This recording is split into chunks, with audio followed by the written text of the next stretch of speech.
এই খাকি ওয়ার্ডিটা পড়ার সময় আমিও শপথ করেছিলাম স্যার, এমপি হোক বা মিনিস্টার, আইনের সাথে যে খেলবে তাকে ওই ব্যাডমিন্টন র্যাকেট দিয়ে কর্ক মারা মতন লাথি মেরে মেরে হাজতে ঢোকাবো। জয় রামজি কি। লাথি মেরে মেরে আমাকে হাজতে ফেলবি? সালা লাথি মেরে মেরে আমি তোর হাজতটাই ভেঙে দেব। সালা আদর করে কথা বললাম, বোনের সাথে ব্যাডমিন্টন খেললাম, সালা দেবু শরণকে কোর্ট কাছারি দেখাচ্ছে, জজ সাহেব দেখাচ্ছে। আপনি কিন্তু আইনকে হাতে করে নিচ্ছেন স্যার। সালা তুই এইটাকে হাত দেখছিস, আমি সালা আইনকে পায়ের তলায় রাখি, হাতে না। এই অফিসার, এই বলে দিবি তোর ওই ইন্সপেক্টরকে ষাঁড়ের কাছাকাছি না আসতে। সালা আদর করলেও গুতাবে আর লাথি মারলেও গুতাবে। আমি বলছি ঝাল মুড়ি রেডি রাখো, 25 মিনিটে আসছি, বেশি ঝাল। চাল কি বলছো কি? এমপি সাহেব এসছেন? উনি নিজে থানায় এসছেন? ও মাই গড! আমি এক্ষুনি আসছি। একটা কাজ করো, এসপি সাহেবকে খবরটা এক্ষুনি দিয়ে দাও। আমি এক্ষুনি আসছি। এই শান্তিলাল, কি ব্যাপার স্যার, আপনি থানায়? ন্যাকামো হচ্ছে। জানো না আমি কেন থানায়? কার হুকুমে আমার ভাইকে লকআপে ঢোকানো হয়েছে? আমি তো ওনাকে লকআপে ঢুকাইনি স্যার, সিআই সাহেব লকআপে ঢুকিয়েছে। সিআই সাহেব? ওই কনস্টেবলের ছেলেটা এখন তোমার সাহেব হয়ে গেল? সরকারি নিয়মিত তাই স্যার, মাইনে বেশি হলেই সাহেব। লকআপটা খুলে দাও। সিআই সাহেবের অর্ডার ছাড়া লকআপ খুললে আমার চাকরি থাকবে না স্যার। চাকরি থেকে ক টাকা মাইনে পাও? এর থেকে অনেক বেশি টাকা তুমি আমার কাছ থেকে পেয়েছো। তার বিনিময় আমাদের দিয়ে অনেক কাজ করিয়ে নিয়েছেন, আপনার সমস্ত টাকা শোধ।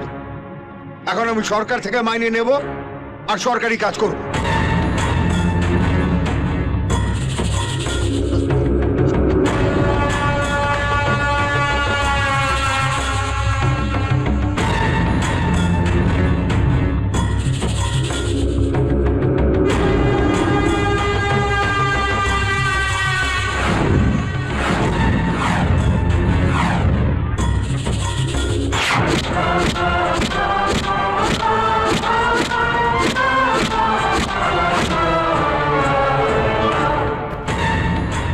এই, চাবি দে।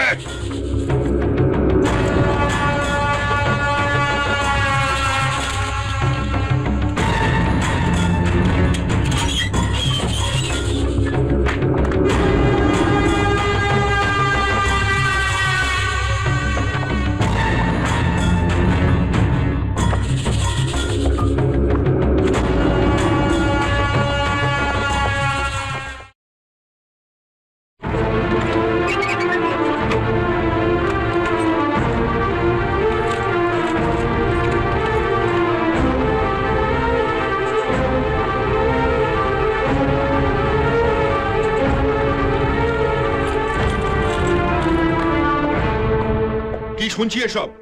রাস্তায় কোনো ট্রাফিক পুলিশ নেই, ভিআইপিদের কাছে কোনো পাইলট কার যায়নি, সমস্ত থানার পুলিশরা নাকি স্ট্রাইক করেছে। হ্যাঁ স্যার, আমরা দু একজন অফিসার ছাড়া এখানেও কেউ আসেনি। পুলিশ ডিপার্টমেন্টে কি ফ্যাক্টরি নাকি? বলা নেই কওয়া নেই, স্ট্রাইক করে বসলো। ওদের দাবিটা কি? পুলিশের প্রাপ্য সম্মান, এটাই আমাদের একমাত্র দাবি। পুলিশ কোনো রাজনৈতিক লেভেল মারা ভিআইপির কাজের লোক নয় যে সব সময় তাদের মন জুগিয়ে চলতে হবে, আর তাদের মনের মতন কাজ করতে না পারলে সেই সব ভিআইপি জুতো খেতে হবে। আপনারা প্রত্যেকে শান্তিলাল বাবুর জায়গায় নিজেদেরকে দাঁড় করান, প্রত্যেকের গায়ে দেখবেন ওদের মারা জুতো দাগ। ওনার যন্ত্রণার অপমানটা ওনার একার নয়, গোটা পুলিশ ডিপার্টমেন্টের। পুলিশ হচ্ছে সাধারণ মানুষের রক্ষা কবচ, নিরাপত্তার শেষ লাইন। আর সেই শেষ লাইনের ওপর যদি ওদের জুতোর দাগ পড়ে, তাহলে নিজের হাতে ওদের সেই জুতোর দাগ মুছতে হবে, নইলে আজকের পর থেকে সাধারণ মানুষদের আর আমরা নিরাপত্তা দেব না। এটাই শেষ লাইনের শেষ কথা। পুলিশ ঐক্য, পুলিশ ঐক্য, পুলিশ ঐক্য। আমাদের তো বাড়ি থেকে বেরোনোই মুশকিল হয়ে গেছে, নিরাপত্তা দেওয়ার জন্য কোনো পুলিশ পাওয়া যাচ্ছে না, ওরা সব স্ট্রাইক করে বসে আছে। বাবার যে আমি কোনোদিনও শুনিনি যে পুলিশ স্ট্রাইক করেছে। সেটাই তো সবচেয়ে বেশি লজ্জা, যেটা কোনোদিন শোনেননি সেটাই এ রাজ্যে ঘটতে চলেছে। রাজনৈতিক নেতাদের ওপর পুলিশ বীতশ্রদ্ধ হয়ে স্ট্রাইক করেছে। দলের পান্ডাকে সাসপেন্ড করে দিন, তাহলেই দেখবেন সব সমস্যার সমাধান হয়ে যাবে। তাতে সমস্যা আরো বাড়বে। যেটুকু বাকি আছে সেটুকু স্ট্রাইক হয়ে যাবে।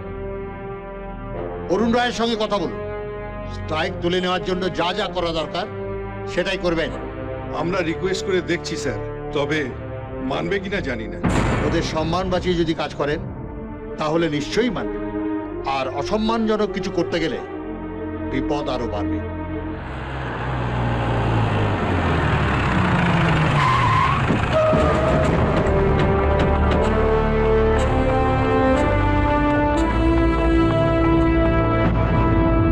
আপনার সঙ্গে আমি একটু আলাদা কথা বলতে চাই।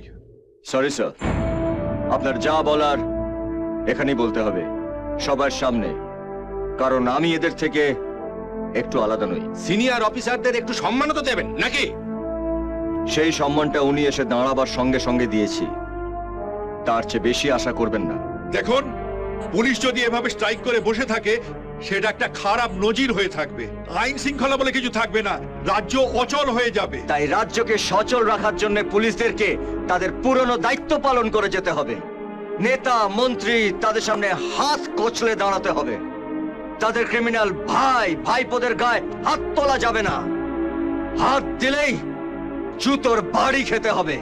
এই কথাগুলো আপনি লিখে আমাদের প্রত্যেকটা থানায় পাঠিয়ে দিন।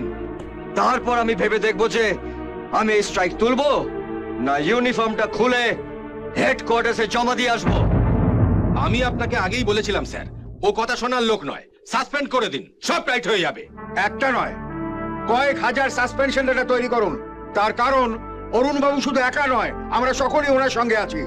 ওনাকে যদি সাসপেন্ড করেন তাহলে আমরা গণ ইস্তফা দেব। পুলিশ ঐক্য, পুলিশ ঐক্য, পুলিশ ঐক্য, পুলিশ ঐক্য, পুলিশ ঐক্য, পুলিশ ঐক্য, পুলিশ ঐক্য, পুলিশ ঐক্য, পুলিশ ঐক্য, পুলিশ ঐক্য। চুপ!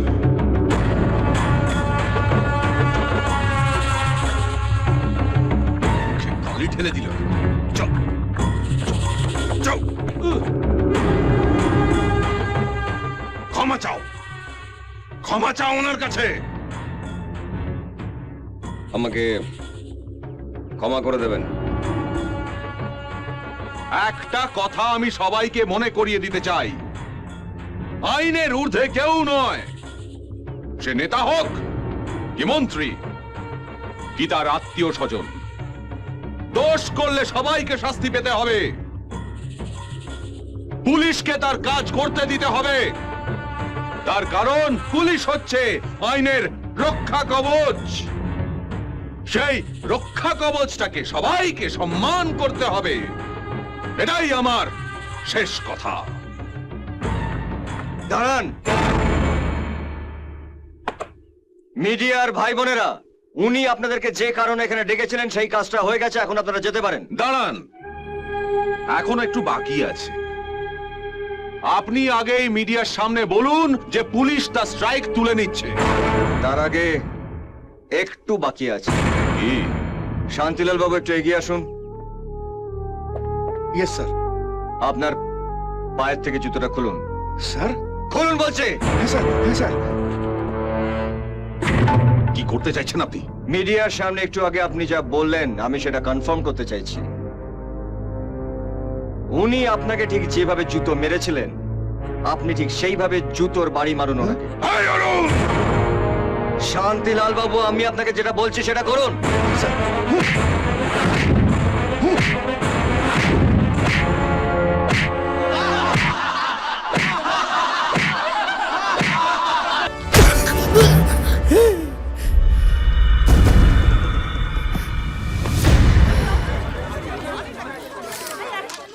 নমস্কার, আমাকে ক্ষমা করবেন আজকে আপনাদের সামনে এই নাটকটা করার জন্য। আজকে এই নাটকটা যদি আপনাদের সামনে না করতাম তাহলে গত কয়েক বছর ধরে সবার অলক্ষ্যে আমাদের রাজ্যের সম্মান ধুলোয় মিশিয়ে দিয়ে সাধারণ মানুষের জীবন নিয়ে ছিনিমিনি খেলার যে নাটকটা চলছিল সেটা বন্ধ করা যেত না।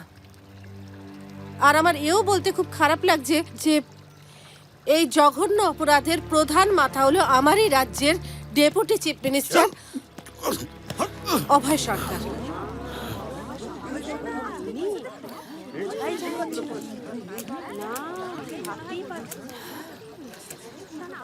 এক মিনিট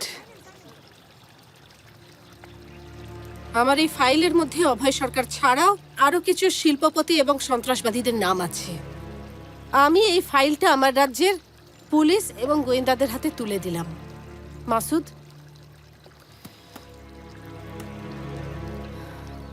আরো একটা নাম যেটা এই ফাইলের মধ্যে নেই, তিনি হলেন আমার স্বামী কৃষাণু চট্টোপাধ্যায়। উনিও আমাকে হত্যার ষড়যন্ত্রে যুক্ত ছিলেন। আজকে এই রাজ্যের মুখ্যমন্ত্রী হিসেবে আমার খুব খুব লজ্জা হচ্ছে যে আমি এই মানুষগুলোকে চিনতে পারিনি। তবে এটা ভেবেও আমার খুব গর্ব হচ্ছে যে আমি এমন কিছু মানুষকে আমার চারপাশে পেয়েছি যারা নিজের জীবনের ঝুঁকি নিয়ে আমার রাজ্যকে কলঙ্কমুক্ত করেছে। এসিপি মাসুদ আক্তার, সিএন চ্যানেলের জার্নালিস্ট দিয়া ব্যানার্জি, স্পেশাল ব্রাঞ্চের অফিসার অজয় ঠাকুর, আইবি ডিপার্টমেন্টের অফিসার রাজীব চৌধুরী এবং এই মুহূর্তে একজন হসপিটালে ভর্তি আছেন, তিনি হলেন বিমল দেবনাথ।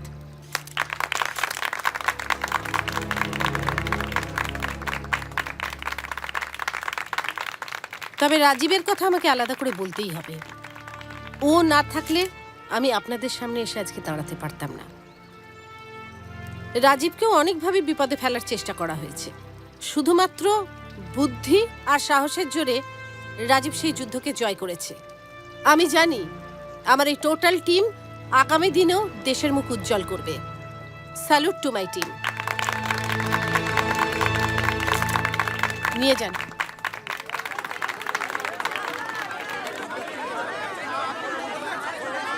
এক মিনিট, আমায় ক্ষমা করো অরণ্যা।